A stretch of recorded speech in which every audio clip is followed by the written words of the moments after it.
Queen Elizabeth II, the longest reigning monarch in British history. Over 65 years on the throne, yet hers is a reign that nearly didn't happen. I think for Princess Elizabeth, the abdication must have been catastrophic. Driven by duty, My whole life shall be devoted to your service. she's ruled over crisis and war, Our thoughts today are with those in the South Atlantic. and dramatic social and technological change. Television has made it possible for many of you to see me in your homes on Christmas Day. She's seen over 12 prime ministers come and go. The Queen has a very sharp mind. She's endured the breakup of the empire and the creation of her beloved Commonwealth. The Queen had an instinct Of what the new Commonwealth was about. Throughout it all, she's been a steadying presence. Yet the most famous woman in the world remains mysterious. This is the inside story, as told by her closest friends and advisors. I think the Queen is basically a very shy person. She's very humble, actually. She's a wonderful mimic. I mean, she's really, really funny. It's hard to imagine a world without her. She has done her job bloody well. Elizabeth, the wife, the mother, the Queen.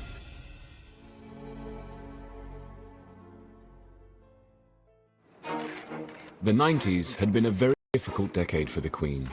She dealt with a very public backlash after the breakup of her children's marriages. It has turned out to be an annus horribilis. And following the death of Diana, public opinion was at an all-time low. The Queen was seen as out of touch, traditional and too formal.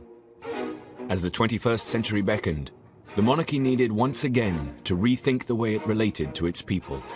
Tony Blair had swept to power in 1997. We ran for office as New Labour, we will govern as New Labour. He was the Queen's 10th Prime Minister, her youngest to date, and perhaps her most modern. And he was all too aware of the importance of her role as our monarch. The Queen regards the monarchy as a huge responsibility, and all of her life has been trying to live out this sense of duty and obligation and to make sure that the monarchy remains still relevant to people. I found her ultimately knowledgeable about issues and with this ability to kind of sense where public opinion was in a way that would have put to shame many politicians. Alistair Campbell was Tony Blair's Director of Communications at the end of the 90s and has written about the Queen. One of the people I interviewed, one of her circle, talked about how important it is to her that she is held in affection. He said the opposite of affection is disaffection, and if you have a public disaffected with the monarchy, you have no monarchy. The new century was a chance for the Queen to rebuild bridges and reconnect with her public. And Tony Blair wanted to help the monarchy do just that.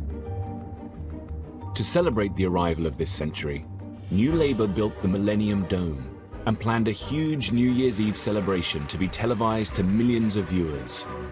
Tony Blair wanted the Queen to be guest of honour and join her people at this significant time. It was obviously a very big moment in history. Yeah, and it was important that she was out there on that evening, I think. The idea was that the Queen and the nation would be entertained by breathtaking acts from all over Britain.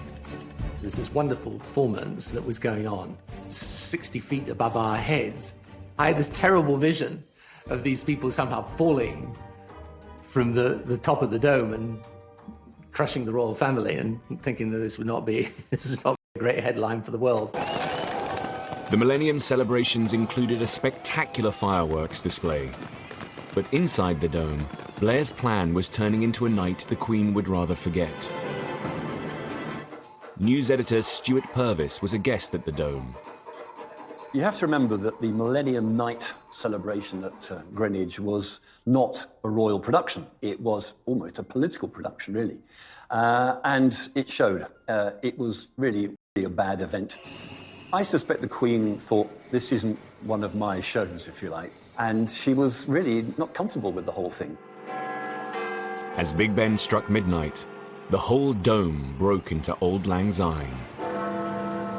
This was all a bit weird. Suddenly, it was a kind of family occasion.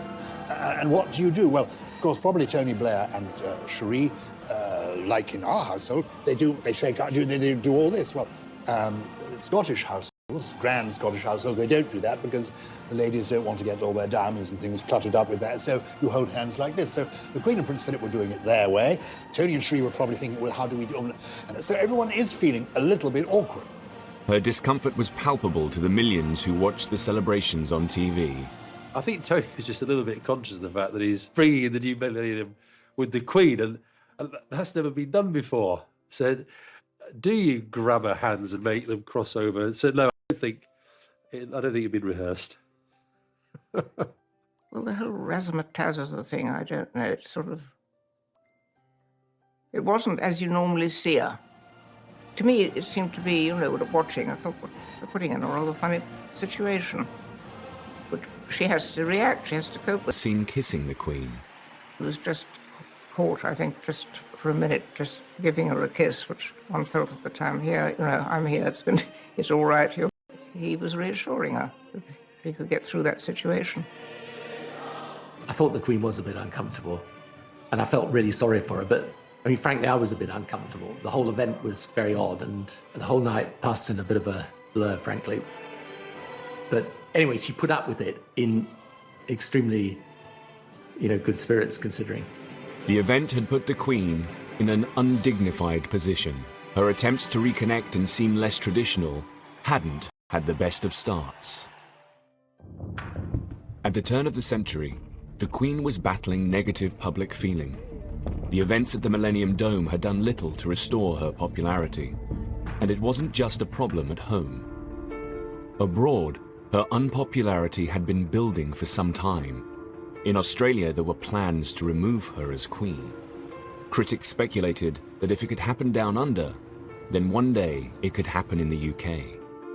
In the 1990s, Australian Prime Minister Paul Keating had proposed a republic. It would be the intention that as a result of this committee's deliberations and the public discussion that would follow, the Australian people would be in a position to decide by referendum later in the decade whether Australia should become a republic by the year 2001. Though there's a lot of affection for the Queen in this country still, the country's outlook and aspirations can be represented by a non-Australian. When I met the Queen in Balmoral, she said, of course, I will always take the advice of Australian ministers and the Australian people. And I said, ma'am, we'd expect no less and ask for no more. As well as Australia, the Queen was the head of 16 different nations across the globe, from Canada to Jamaica, New Zealand to Papua New Guinea. If Australia became a republic, more countries could follow suit. But despite the high stakes, she was careful not to get involved in the public debate. There was an affection there. After all, Prince Charles had been to Geelong grammar school for a term or so. I think it would be disappointing to the Queen. But on the other hand, she had really accepted that it was the decision for the Australian people to make. In 1996, Keating was replaced as Prime Minister by John Howard, a politician with monarchist sympathies. But the referendum would still go ahead as planned. I honestly do not believe Australia would be a better... And unless there's a good reason, you don't break links with your history, but even more important than that, it works. On the 6th of November 1999, Australia went to the polls. As the Queen nervously waited for the result, it looked like her 48-year rule of Australia was about to end. Well, the Queen was intensely interested in the outcome. I knew that whatever the outcome would be, she would wish Australia well and retain an interest and affection in it. When the ballots were counted, the results were a surprise to many. All 6 states had voted to keep the Queen. The country had an appointment with history, and it failed the appointment. Incidentally, the Australian rugby team were in the UK, competing in the World Rugby Cup final in Cardiff. The Queen was there to present the trophy to the winner. I'm told she was very pleased, but by the person who officially conveyed the result. What we didn't know is that the Australians would come to the UK and win the Rugby World Cup, which added a certain piquancy to it, including the Queen presenting the trophy to John Eales, the Australian captain, just after the result of the referendum. As they say in Fleet Street, you couldn't have made up. The Queen's presence at the Rugby World Cup final was a symbolic moment. For many Australians, it was cause for a double celebration. The Queen had held her own in the country she regarded with fondness. But closer to home, family worries were about to test her in a far more personal way. The Queen's sister, Princess Margaret, had been ill for some time. In 2002, her health took a turn for the worse. Princess Margaret had always been the Queen's glamorous and mischievous sister, and they were devoted to each other.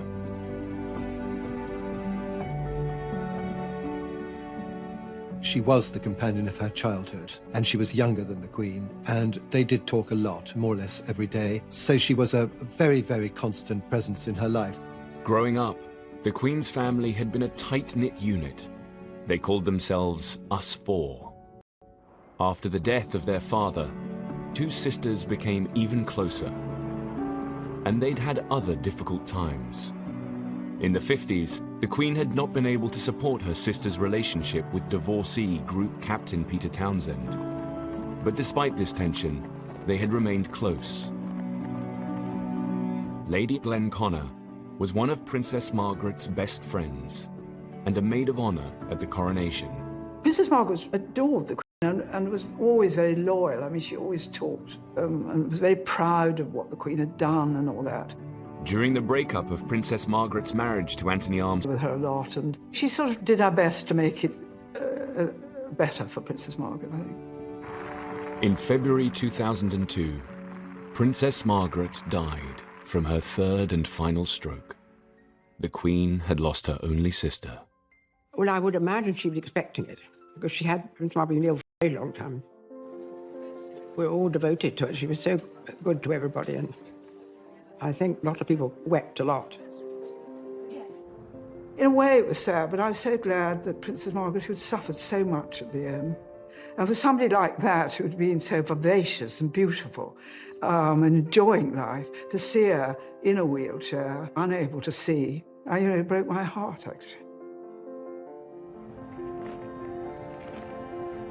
Princess Margaret's funeral was a relatively low-key affair for a member of the royal family. For the Queen, it was a doubly sad occasion. Princess Margaret's funeral fell on a very painful anniversary. 50 years ago to the day, they had buried her father in the same chapel at Windsor.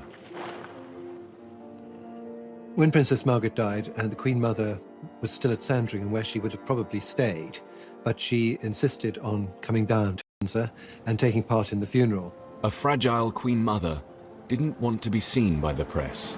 We all sat in front, all the ladies in waiting, together, and it was terribly poignant because the Queen Mother was a wheelchair, and when the coffin went by, she tried to stand up. I think she may have been helped up so that she could be standing when Princess Margaret's coffin went. Princess Margaret was cremated, one of the first members of our family, I think, because she wanted to be buried between her parents. There was any room, really, for ashes. In the weeks after Princess Margaret's death, the Queen Mother's health continued to deteriorate. The Queen obviously had been worried about the Queen Mother for some time because the Queen Mother was an enormous age and was appearing in public very regularly. The Queen would obviously be worried that she was going to fall over or something, which luckily she never did. I think the Queen Mother had been ill for some time, and she had some trouble with her lungs, I think. Constant coughing and that sort of thing. But it was all kept fairly low-key, they didn't talk about it much. And she was, after all, in her 102nd year, I think. Wonderful. The Queen Mother had been the Queen's rock throughout her 50-year reign.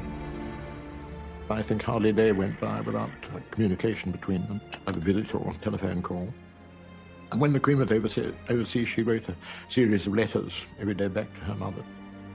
I mean, the Queen Mother had a lot of adulation from the public, and people got a lot of her mother's qualities in her, the Queen. Just 6 weeks after Princess Margaret's death, on the 30th of March, the 101-year-old Queen Mother passed away. The Queen Mother, mysteriously and miraculously, waited until the one day in the year when she could have died without any inconvenience to anybody. She waited until The Queen was at Windsor, with all her family around her. The Queen was out riding and was just summoned to Royal Lodge, and as I understand it, the Queen Mother had her head perfectly all right until about 10 minutes before she died, when she just sort of basically spun away.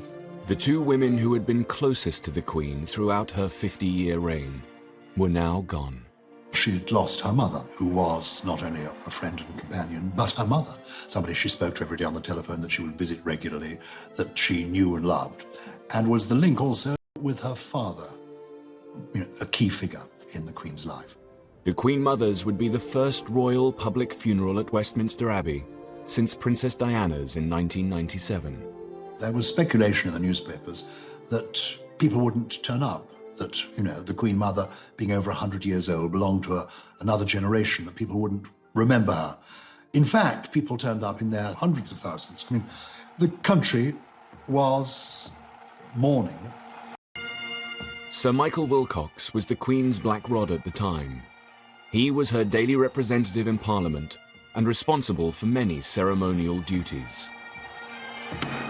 After the Queen Mother's death, he organised for the coffin to be brought to Westminster Hall, where the public would come to pay their respects.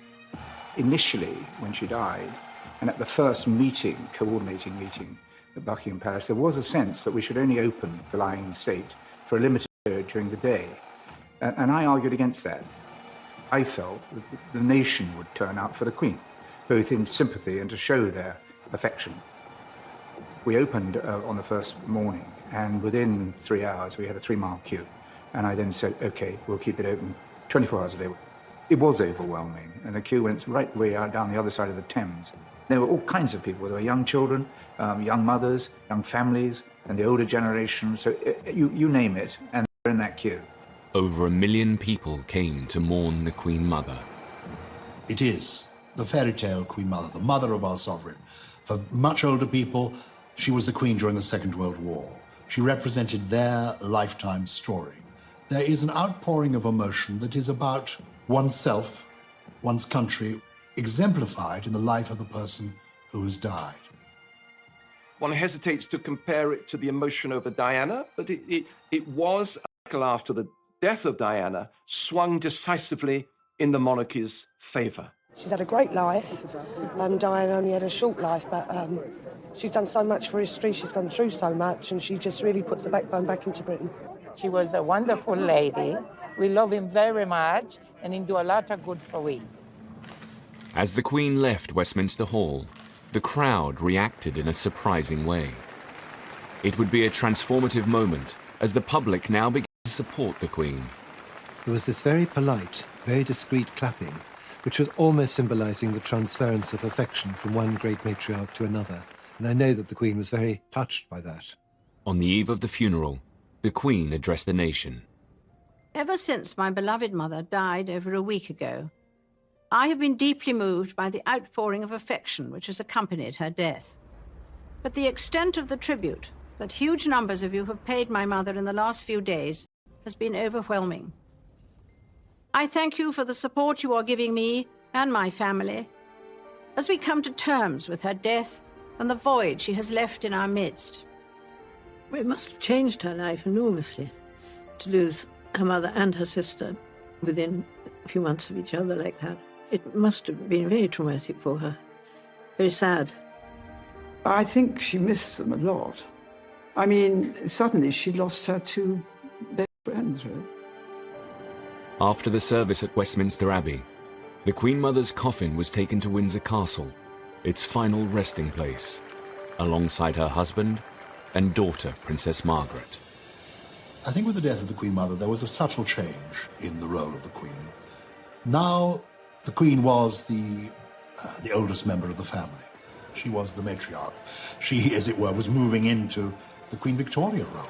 She was the senior member of world royalty. And some people say that that almost freed her, that she seemed to relax a bit. Well, Martin Charteris, who I think was her best private secretary, always used to say, wait and see what happens when the Queen Mother dies. Because I think with any parent, somehow they're always looking over your shoulder. And suddenly, she did blossom. There's no question about it. These deaths would herald a new era in the Queen's reign.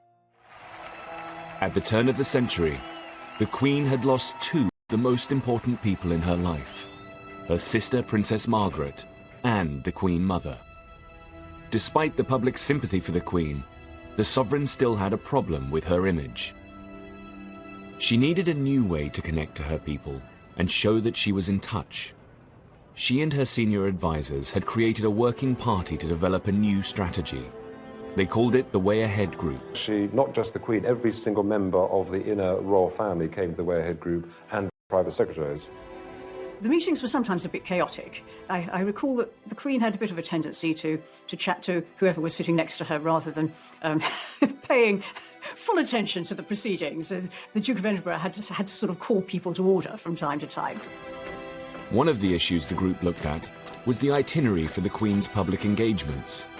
The Way Ahead Group suggested that she made her visits edgier and more inclusive. We needed to look at the way the royal programme was made up and modernise it a bit and make sure that the monarchy reflected society more accurately. I mean, there were lots of visits around the home counties because of the proximity of Windsor and Buckingham Palace. Should there be a greater geographical spread, making sure that, different parts of the country saw all this happening. When she visited industry, she tended to go to factories when actually the way the economy had moved was that there were far more service companies. For instance, in the entertainment sector, it's easier to get a little bit stuck in your ways. This was a deliberate attempt to just nudge things forward a bit. The Queen is very pragmatic. She's willing to look at the pros and cons of an argument and then go for something that's, the modern way of doing things. That's another feature of her character. 2002 would be the Queen's Golden Jubilee year, marking 50 years on the throne. But had the Queen done enough to reach out to her people? Had the Way Ahead Group's planning been successful? I remember the Silver Jubilee of 1977, and what a huge event it was, how exciting it was, the street parties. And then as we came up to the Golden Jubilee, 25 years later, 50 years of Elizabeth II on the throne, I sensed, oh goodness, it's not going to be as big an event. Somehow this last decade has been too troubled for the royal family. It's going to be a bit muted. And I think there was apprehension within Buckingham Palace as well.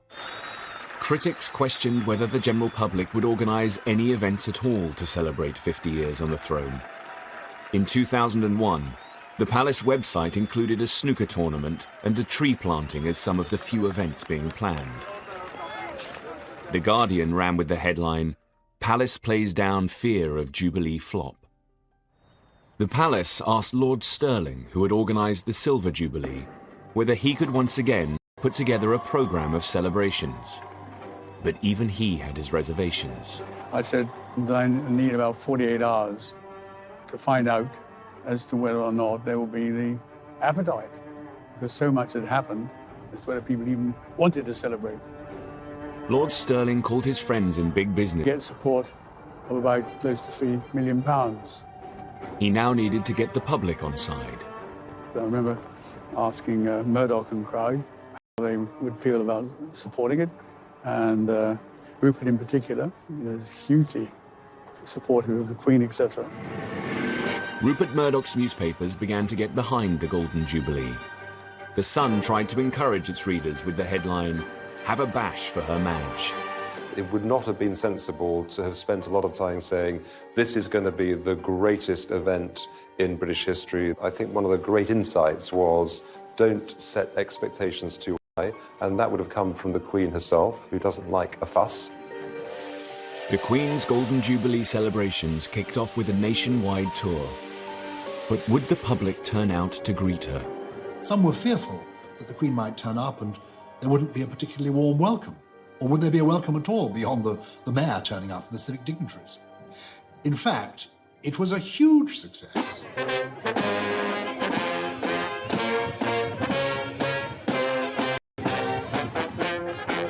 I was privileged to be part of the tour, to go on some of these visits.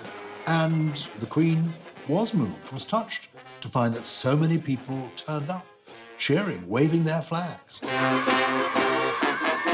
And from people being apprehensive about it, it turned into a huge triumph.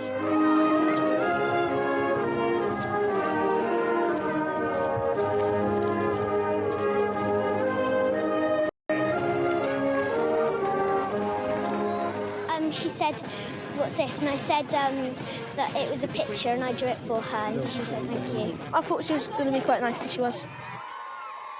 The Golden Jubilee was a great opportunity to put further into practice some of the initiatives that had been trialled in the previous years. So I think that was a really good year. And people were genuinely surprised that the Queen was out and about in the way that she was, visiting inner cities, disadvantaged people, showing Britain for better and also the areas that needed to have light shone on it. In her Golden Jubilee year, the Queen also visited the industrial town of Scunthorpe and her first British mosque.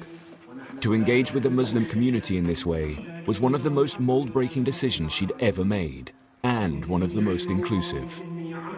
The idea came after 9/11, when the terrorist attack on Twin Towers, and I said to them that I need to send a letter to Her Majesty the Queen to invite her. We got a top-class mosque in London and all this area, and she decided to not go there, but decided to come in small, tiny town, North Lincolnshire, which was great. 9/11 just happened. There was a lot of from Her Majesty the Queen to come to the mosque at that time to show that doesn't matter what happened, nobody can divide us, and we are one nation and one people. And I personally really appreciate that. She took the shoes off and she came into the mosque. We were all lined up, everybody, to meet her. We were all anxious and not really prepared, but when we met Her Majesty, it was like meeting someone that we knew from our childhood. She was such a nice, down-to-earth person. Queen takes a huge interest in people when she meets them. I mean, she doesn't just shake hands and turn away. She really wants to talk to them and to know what they're doing and what their interests are. She was very interested in the history of Islam, especially the Mecca, because we had all the pictures here, you see, and she was asking about that. And I was lucky enough to give her a Quran myself, which she accepted, and I think it's still somewhere kept in a safe place, maybe in Buckingham Palace, I don't know. And she might read it. She is Queen for all of us, and it is fantastic that we made the history. The rest of our life and other people's life, it will stay with us. You know, what she did was really, she won the heart of millions of Muslims. At the start of the century, the Queen had been unpopular and out of touch. In her Golden Jubilee year, she showed that she was prepared to evolve as she met different kinds of people and went to new places. Change has become a constant. Managing it has become an expanding discipline. The way we embrace it defines our future. Her Jubilee Parade in June 2002 was the ultimate example of this relaunch. This was a new, more inclusive kind of monarchy. 20,000 people marched down the Mall, including firemen, circus performers, Bollywood dancers, and even Hell's Angels.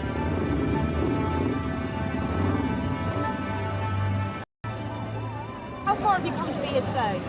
How far's Australia? 10,000 miles? Oh, well, I'm a true royalist. I just think it's wonderful. The whole world seemed to have come out to celebrate with her. As the highlight of the celebrations, the Jubilee organisers planned 2 huge concerts at Buckingham Palace, one classical, one pop. 3 years earlier, the Queen had been the guest of honour for the New Year's Eve celebrations at the Millennium Dome, which had left her feeling uncomfortable. The Jubilee concerts were her opportunity to show the world that she could be less traditional, less stiff, an event to take place in its grounds. I had the pleasure of an audience with the Queen to bring her up to date as what was transpiring, and it was in her relationship with divorcee Camilla Parker Bowles needed to be sorted out. Camilla's presence tarnished the Queen's public image. Divorce from the early years has been the bugbear of the Queen's reign, from the abdication through Margaret and then up to Charles and Diana. It manifested itself still as an issue when it came to the remarriage of these 2 divorced persons, Charles and Camilla. But there was this extra for the breakup of the marriage and the tragedy of Diana. By the time of the Jubilee, Camilla was living with the Prince at Highgrove. he had always made it absolutely clear that she was a non-negotiable part of his life. So you have a situation where the Prince of Wales is basically, if I can put it like this, living with his mistress. And that's not very satisfactory, because one day he becomes head of the Church of England. She was a divorcee. He had also been divorced, but his first wife was dead. In an attempt to introduce a more positive image of Camilla, Prince Charles ran a carefully planned public relations campaign. The Camilla problem needed to be settled before his succession to the throne. If he was going to marry her, it had to happen during the Queen's reign, and so a very well orchestrated campaign set up, which took about 2 or 3 years, at the end of which they were able to marry. The 9th of April 2005, Charles and Camilla married in Windsor Registry Office. But there was one key person who could not attend. The Queen clearly believes in being the defender of the faith, and people also forget she is the supreme governor of the Church of England. So there are certain things that she will not do because of the kind of authority God has given her. The Queen could not possibly be seen to countenance the remarriage of 2 divorced persons. So it was quite simple. They had to go down to a registry office in town, in Windsor, and get that side of things done, the public side, with her not involved. But it doesn't mean she will be unloving. So she would really recuse herself from those areas which, in fact, she says to herself, I am the supreme governor, but Charles, my son, a service where God's blessing and forgiveness is being asked for, I'll be there. The Queen did attend the blessing and hosted their reception at Windsor Castle. Sir Nicholas Soames was one of the wedding guests. It was a wonderful day, a huge gathering in St George's Hall.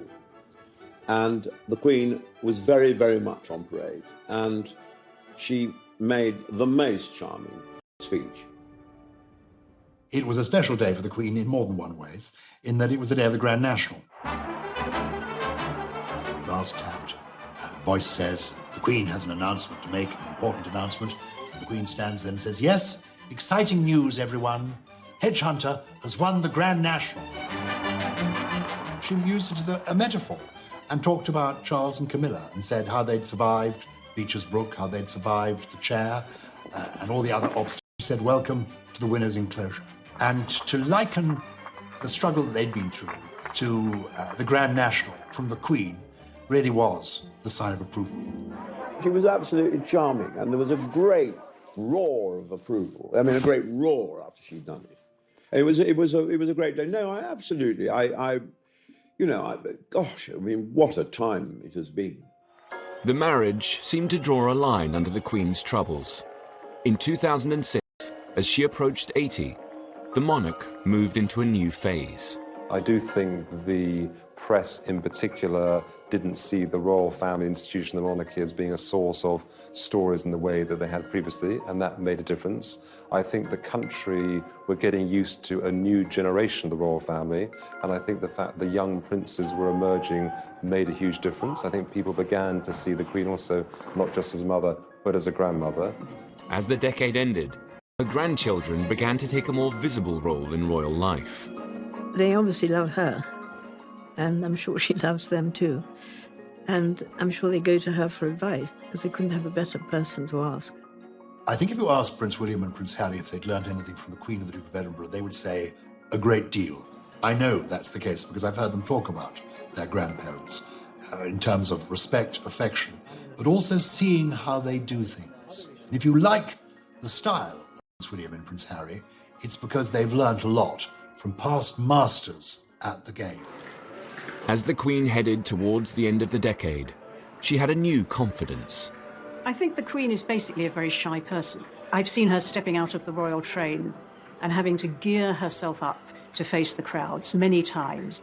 When that challenge is overlaid with public criticism, as there was, for instance, at the time of Princess Diana's death, it's very hard to bear. So if instead what you're reading in the newspapers and seeing on television is broadly supportive and warm towards you, you relax in turn.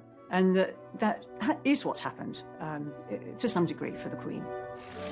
Finally, she came into her own and became in many ways a different woman, clearly at ease with herself, but she is clearly totally at ease enjoying her job, and the country is enjoying her doing it and wants her to go on doing it as long as jolly well possible.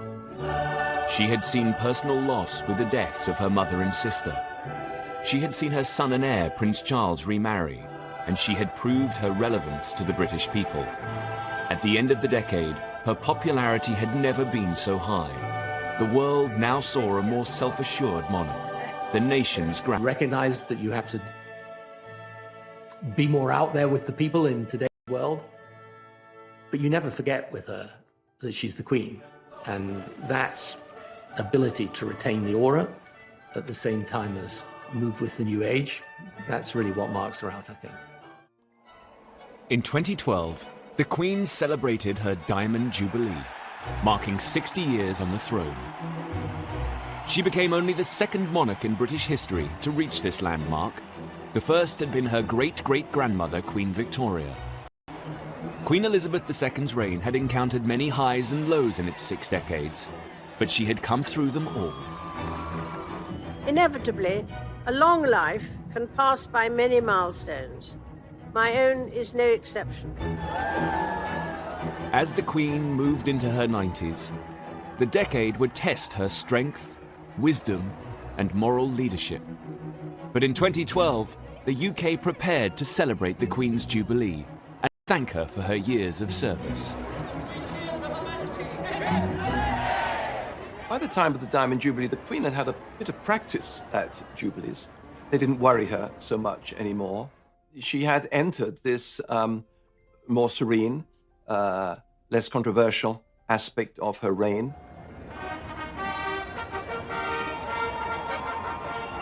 For the Queen, it was a moment of saying, I have come through it all. I have come through difficult times, the very hard times, the 70s, the 90s, and now here I am still soaring high in popularity. To mark her Diamond Jubilee, Britain would hold year-long celebrations. The highlight was a River Thames pageant, harking back to the golden era of Elizabeth I. I wanted to do something wonderful on the Thames and proposed the idea for a pageant, and a pageant of the size and scale which hadn't been seen on the river for over 200, 300 years. The vision was to bring the Thames to life, magnificently with boats and music and bells and whistles. The Queen would survey a flotilla of passing boats. Over 1 million people lined the river to catch a glimpse of the Queen and her Thames pageant. Every single one of them wanted to express their pride in their nation and their patriotism to the Queen. I think that's what motivated everyone. A wonderful day. Everywhere you looked up to the high-rises, on the bridge parapets, on the riverside. Everywhere there were people shouting and cheering and waving flags. It was just the most extraordinary sight. It was wonderful. Despite the June date, it rained for most of the pageant, specially chosen to perform in front of the Queen.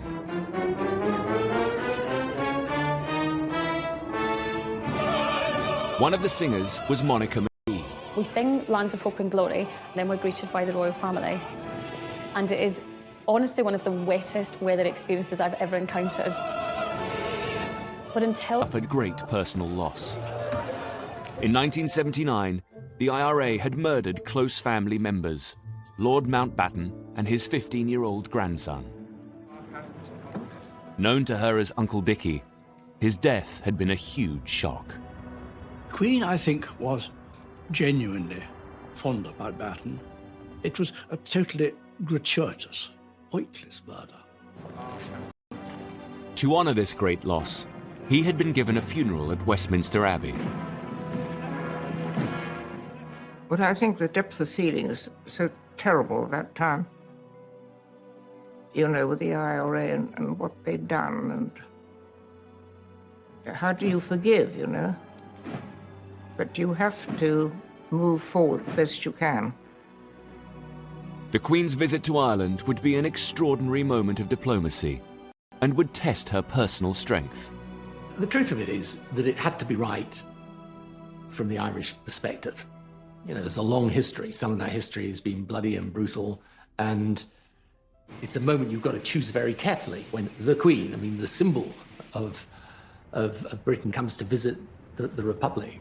It was the Queen's, obviously the Queen's own idea that she should go to Ireland, and probably had wanted to for some time. I remember thinking, you know, just hope everything's going to be all right. The visit witnessed one of the country's largest security operations. Mary McAleese was the President of Ireland, who hosted the Queen's stay. I can tell you that when we invited Her Majesty the Queen to come to Ireland, there were a lot of people who were not happy. I got the letters. We knew that there would have been people who would not have wished her well. So yes, security was massive. On her first day, the Queen went to Dublin's Garden of Remembrance, a site that commemorates the Irish. Now, here was the Queen, paying her respects. She laid a wreath, she stepped back, and she did something that nobody really expected. It's a simple thing. She inclined her head. In that gesture, you could almost hear the softening of the arteries of resentment, the softening of the anger, the winning over of people. Her speech at the state dinner in Dublin Castle stunned all of the guests. The very first words she used, to everybody's surprise, were 5 Irish words.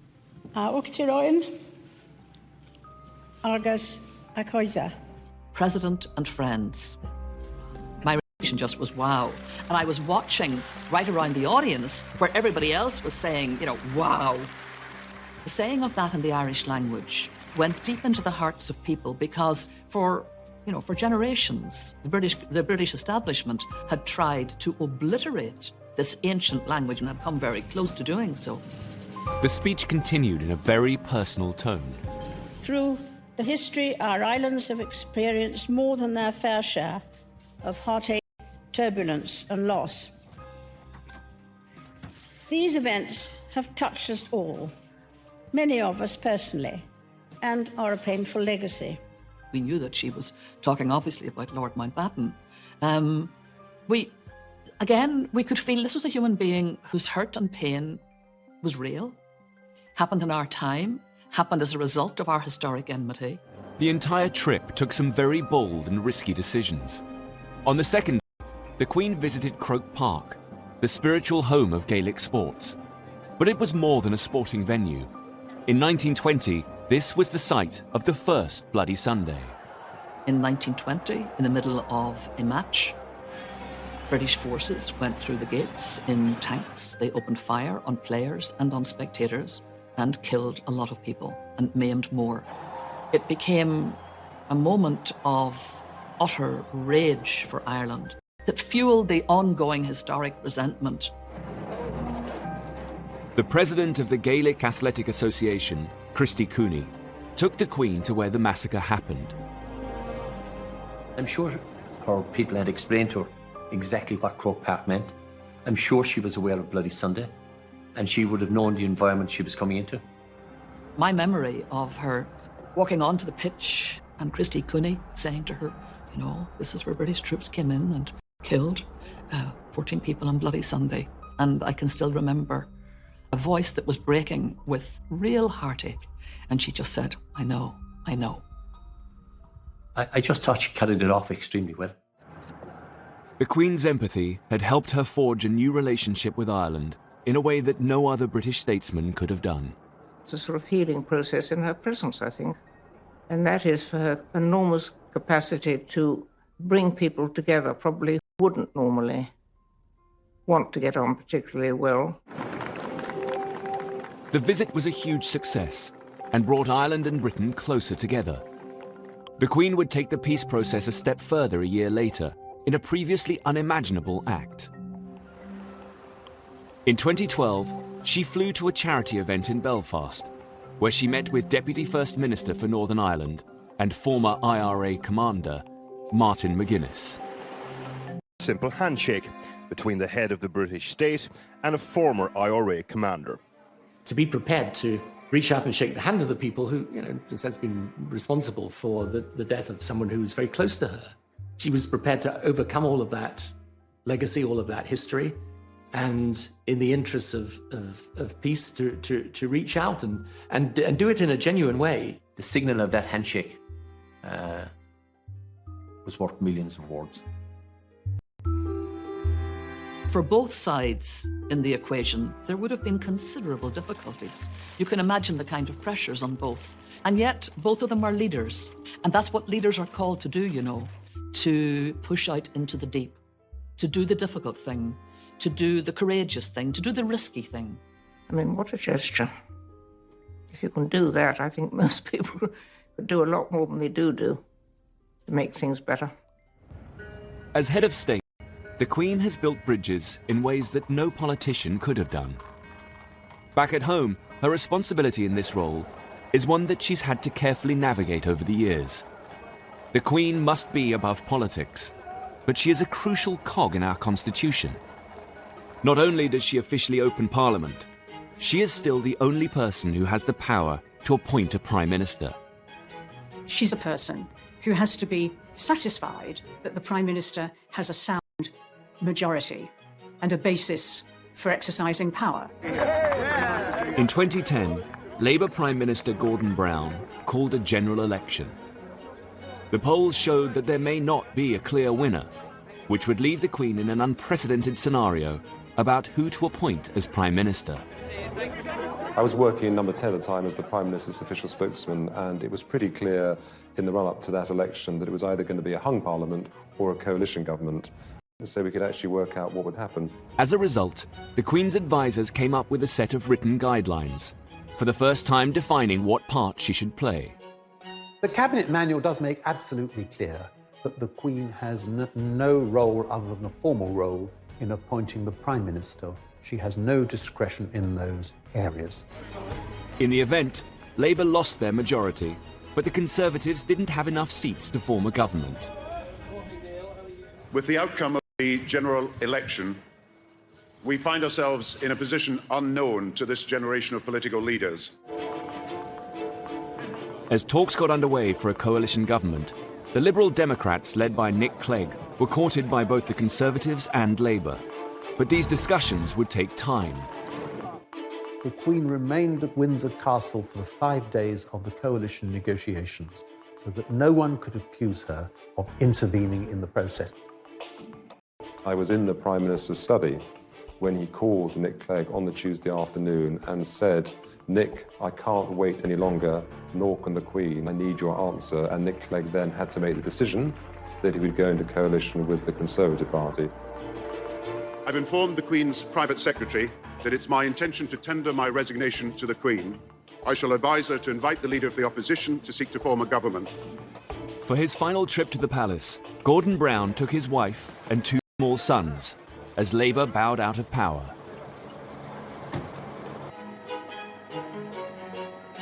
The Queen's private secretary could now call David Cameron to the palace.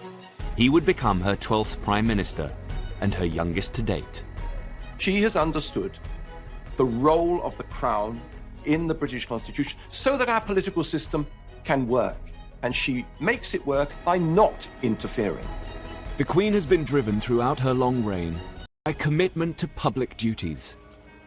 But it's her personal passions that reveal the most about her. The Queen's long reign has presented her with many challenges. But one passion that's never waned is her love of horses. The Queen is not only very keen on horses, but is also one of the great horse experts we've got in this country. And I'm sure for Her Majesty the Queen, who has been involved with horses for all her life, she finds them a great way to relax and to reflect. Oh, I think the Queen is happy because though she's driven by duty, sustained by faith, she has her passion in life, her dogs and her horses, and they do keep her happy. As the Duke of Edinburgh has said, if it doesn't fire to eat hay, she isn't interested. Ian Balding was one of the Queen's horse trainers for nearly 40 years. There is a special relationship between the Queen and her trainers. You'll ring Buckingham Palace and I'll say, it's Mr. Ian Balding speaking, could I speak to Her Majesty, please? Yes, one moment, sir. And 5 seconds later, you're through to the Queen, you know, which is pretty remarkable. I've been with Her Majesty on race days, and if you happen to have a winner when she's there, that is the ultra moment. Bear in mind, she has bred all these horses herself, so she knows their mothers and their grandmothers and their great-grandmothers. And I remember a lovely horse we had for her, a colt called Magna Carta, who won at Royal Ascot. He won the Ascot Stakes. The Queen learnt to ride as a young child and has continued into her 90s. I'd read in the papers that the Queen had stopped riding. And I knew that she loved riding every day. And I thought, oh, how sad. And I wrote to her saying, ma'am, I'm so sorry to hear you've given up riding. Anyway, I had a letter back in the post the next day, literally saying, that's absolute rubbish. I haven't stopped riding at all. The Queen's personal life is closely guarded, particularly in one of her favourite places, Scotland. She is descended from the kings of Scotland and spends every summer at her home in Balmoral. It is a magical place because it's so timeless. And the dogs are there, the children can be there, friends are there, and there you are, the castle's their home. Well, Balmoral is a very relaxed place, and I think the Queen feels relaxed when she's there. We were picnicking on the shores of Loch Mick, which is about 8 miles from the castle, and a party of youngsters appeared, and they all had a sort of sideways look as they passed. And then one of the young ladies came back, plainly a Londoner, and looking at the Queen, she said, "They tell me you're the Queen." And she said, "Well, I am." "What are you doing here, then?" She said, "I live here." She loves being a Scottish country lady, but this is always in the context of Scotland as part of the British family. In 2014, there was a real danger that Scotland was going to leave the Queen's beloved British family when Prime Minister David Cameron agreed to call a referendum on Scottish independence. The ballot was to be held in September. She's in Balmoral in a referendum campaign. In early 2014, the campaign to leave had been trailing in the polls. But by the time the Queen came to Balmoral for her summer break, the Scottish nationalists had narrowed the lead. In the last couple of weeks, the yes campaign and the no campaign were effectively neck and neck. There is a real sense of emergency taking hold in London, and a sense too that the Queen actually could be the ace for the UK campaign, that she's the person that's actually going to have to intervene to make absolutely certain that they were going to win the no vote. Despite all of her instincts to stay out of the race, despite all of her instincts that it's not constitutionally proper, there is an immense amount of pressure being brought to bear on her. Just 4 days before the referendum, the Queen made an unprecedented comment. Veteran reporter Jim Lawson was as usual covering her Balmoral stay. We were in a normal place, corralled outside the church grounds. After about half an hour, the policeman came down and said, "Would you like to come up to the church?" That was unheard of, you know. We actually wondered what was going on. And I thought, I wonder if she's going to approach the crowd. As she did, one of the bystanders mentioned the referendum. The Queen said, "Well, I hope people will think very carefully about the future." The bystander was happy to tell Jim the Queen's comment, but curiously wouldn't give him their details. If the Queen talks to someone, they're always delighted to tell you, but not this time. Some wondered whether the bystander had been planted in the crowd. Others thought it was just a chance comment. Either way, the newspapers needed to corroborate the story with Buckingham Palace. The palace didn't confirm it, but more importantly, they didn't deny it. We knew we were onto some story there. Now, if you translate that to you're standing on the edge of the cliff and the Queen says to you, think very carefully about what you're about to do, she's not advising you to jump, is she? Newspaper editor Severin Carell felt the comment was the result of a lot of thought. One could read it either way. And as in that sense, it was very, very, very carefully written, very cleverly written. But we realised that the Queen had made a quite deliberate and quite carefully drafted interjection. She had intervened into the referendum campaign. On Thursday, the 18th of September 2014, Scotland went to the polls. The majority of the people voting have voted no to the referendum question.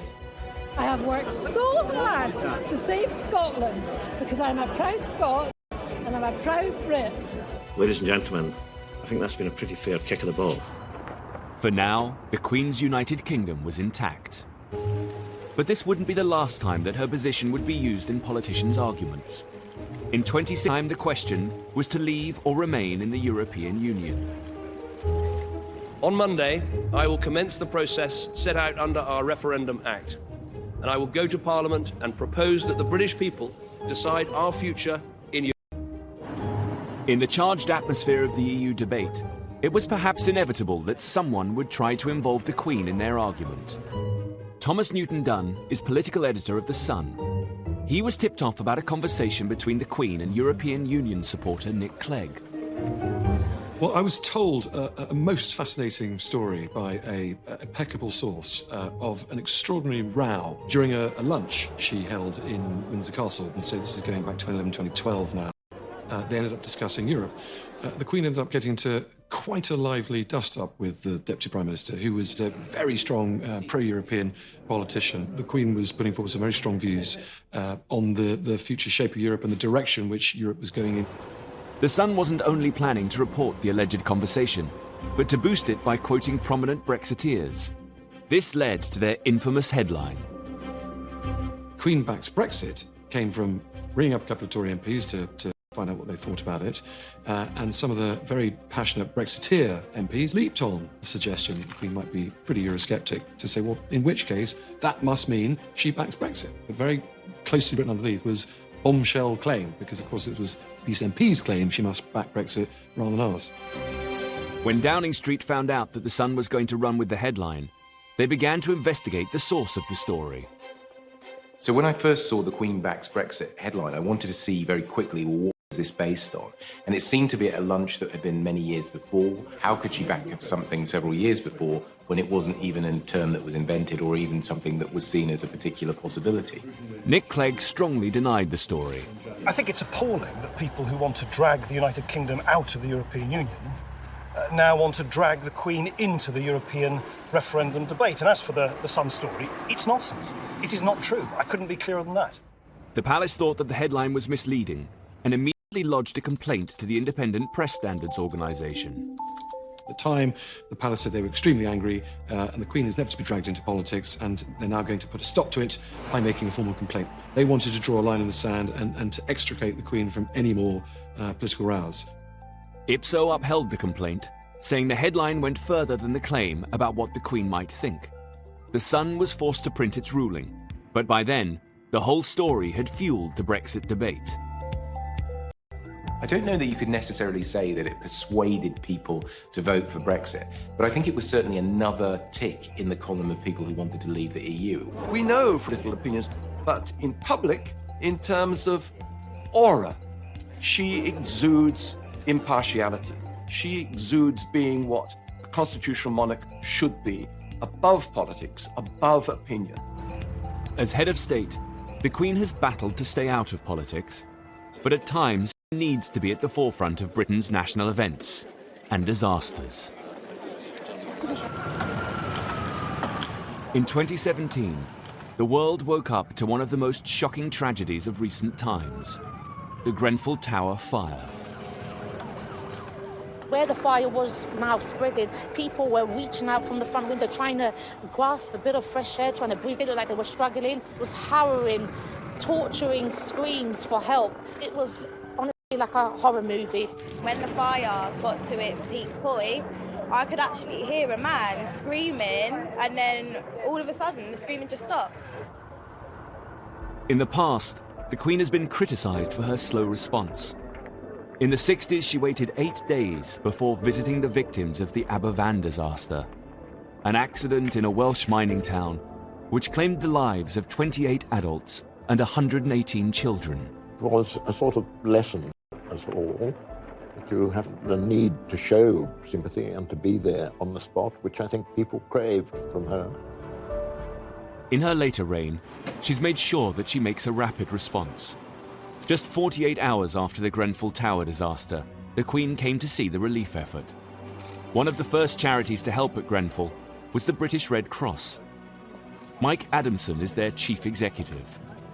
I think the visit of the Queen showed that the nation stood in solidarity with the community at Grenfell, and that community had not been forgotten, and people wanted to express their empathy for the experience that they had had. And the Queen, I think, has a unique ability to do that because of the way in which she conducts herself with such dignity and a sort of quiet, caring approach.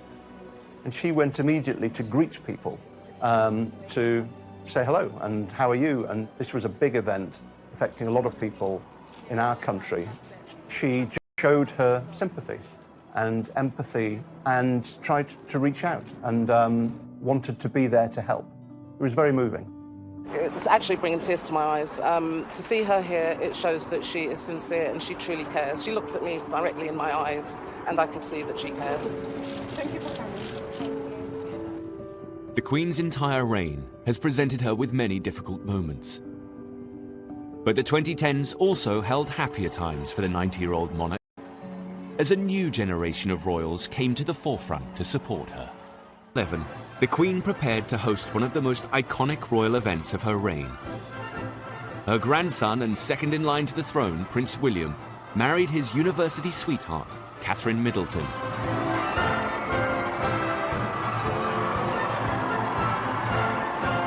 It was a significant moment for the Queen's succession. The media are terribly excited about a wedding. The transparent happiness of the young couple just permeated right through the occasion. And that must have absolutely delighted the Queen. Marriage is vital to the royal family. It's about stability. It's the fact that you're going to continue down the generations. It's all about passing on the special relationship with all her grandchildren, particularly Prince William. It was the Queen herself who gave Prince William his constitutional history lessons. And when he becomes king, it is in her constitutional style that he proposes to reign. I think the Queen and her grandchildren are all very close, and she takes great interest in them. And they're getting to the age now when they want to help. But it always makes me cross that people concentrate so much on Prince William and forget the fact that he's not the heir to the throne, Prince of Wales is. Prince Charles's style is in stark contrast to his mother. While she tries to remain politically neutral, her son has always made his views very clear. Prince Charles consciously set out to take advantage of the relative constitutional freedom that a Prince of Wales has as opposed to the monarch, to push the causes that he believes in.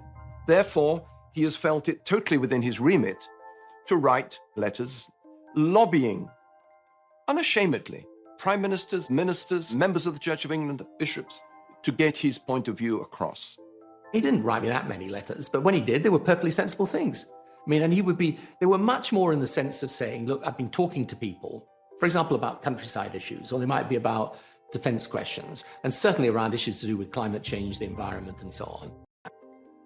He seems to have proclaimed that this is going to continue once he becomes king. And he believes he can rule in a different constitutional style from his mother. He will do very well. But, you know, I think that's all in the future. But I don't think one wants to be under any delusion of the fact that this will be a great task. As the Queen continues into her 90s, Prince Charles has begun to take on more of his mother's responsibilities. On Remembrance Sunday 2017, he laid the wreath at the cenotaph. As head of the armed forces, it's one of the Queen's most symbolic duties, and points to a changing of the guard. One of the Queen's most important legacies will also be the Commonwealth. In an era that might otherwise have seen the disappearance of things monarchical, she brought it into the 21st century. You can't quantify it. She really has been part of the invisible glue holding it together. And the Commonwealth, in turn, has valued her energy, her commitment, her good humour, and her enjoyment of it enormously.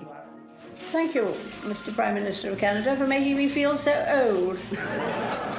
In 2018, there was confirmation that Prince Charles will succeed the Queen as head of the Commonwealth.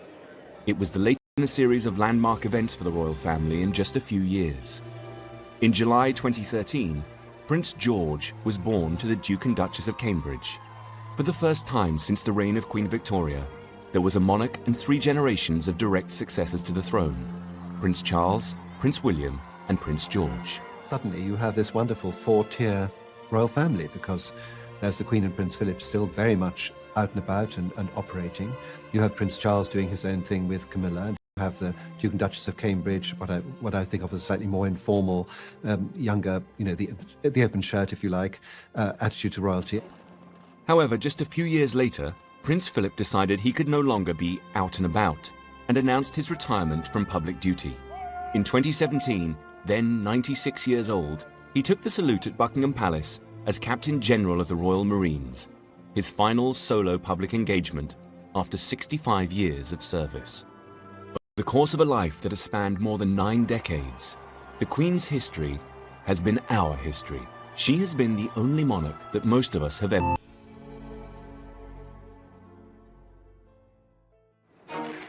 The 90s had been a very difficult decade for the Queen. She dealt with a very public backlash after the breakup of her children's marriages. It has turned out to be an annus horribilis. And following the death of Diana, public opinion was at an all-time low. The Queen was seen as out of touch, traditional and too formal. As the 21st century beckoned, the monarchy needed once again to rethink the way it related to its people. Tony Blair had swept to power in 1997. We ran for office as New Labour, we will govern as New Labour. He was the Queen's 10th Prime Minister, her youngest to date, and perhaps her most modern. And he was all too aware of the importance of her role as our monarch. The Queen regards the monarchy as a huge responsibility, and all of her life has been trying to live out this sense of duty and obligation and to make sure that the monarchy remains still relevant to people. I found her ultimately knowledgeable about issues and with this ability to kind of sense where public opinion was in a way that would have put to shame many politicians. Alistair Campbell was Tony Blair's Director of Communications at the end of the 90s and has written about the Queen. One of the people I interviewed, one of her circle, talked about how important it is to her that she is held